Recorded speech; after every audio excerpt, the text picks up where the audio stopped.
On poursuit avec les 200 ans de la Compagnie des guides de Chamonix à l'honneur dans nos éditions cette semaine. Et il est question ce soir d'alchimie, celle qui se crée parfois entre un guide et son client pour des années. Ingrid Pernet-Duparc et Serge Borette.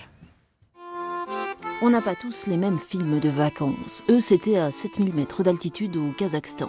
Lui, c'est François, le breton, parisien d'adoption, devenu alpiniste chamonniard. Son guide, c'est Sam Boget, le touche-à-tout boulimique de sensations. Ensemble, on peut dire qu'ils ont fait les 400 coups, toujours encordés. Chamonix, c'est leur camp de base, sinon ils n'ont aucune limite. Tiens Sam, c'est pas le dernier des souvenirs, mais presque.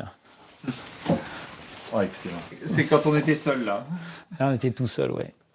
Ouais, c'est quand on était parti explorer à l'est. Ah, je me souviens, c'est ça, écouter le silence, ouais. Non, et je me souviens quand on est arrivé, tu m'as dit tiens, bienvenue dans le plus beau coin du monde. Et je crois que c'est vraiment le plus beau coin du monde. Cela fait maintenant 20 ans qu'ils bourlinguent, ces deux-là, et arpentent les plus belles cimes de la planète.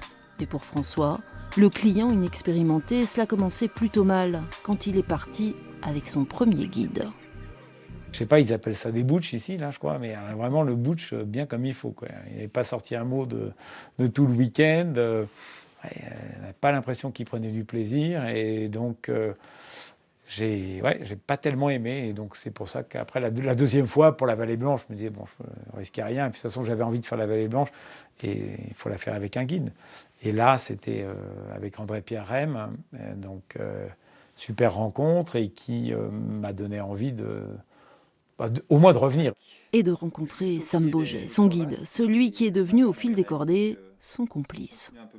Il n'y a pas le bon guide, le bon client, c'est la bonne recette entre nous. Ouais, je pense que c'est plus important. Ouais. L'alchimie, quoi. Ouais, la bonne alchimie, et ça c'est super important. Ouais, vraiment pour moi le plus important, quoi. Et quand les gens me disaient mais tiens, pourquoi tu pars quand tu vas au Pérou, mais t'as qu'à prendre un guide péruvien, ou tu vas au Pakistan, prends un guide pakistanais. Je dis non, parce que c'est pas tout. La montagne, c'est la montagne. Ils savent, ils sont déjà allés dans des coins comme ça. Ils ont la connaissance, et surtout, ils me connaissent moi.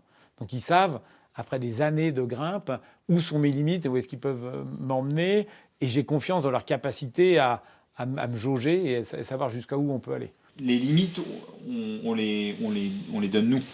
C'est-à-dire qu'à deux, on va toujours se chercher en permanence. Et qu'est-ce qu'on fait là? On bourrine. Ah, on bourrine pour passer le col.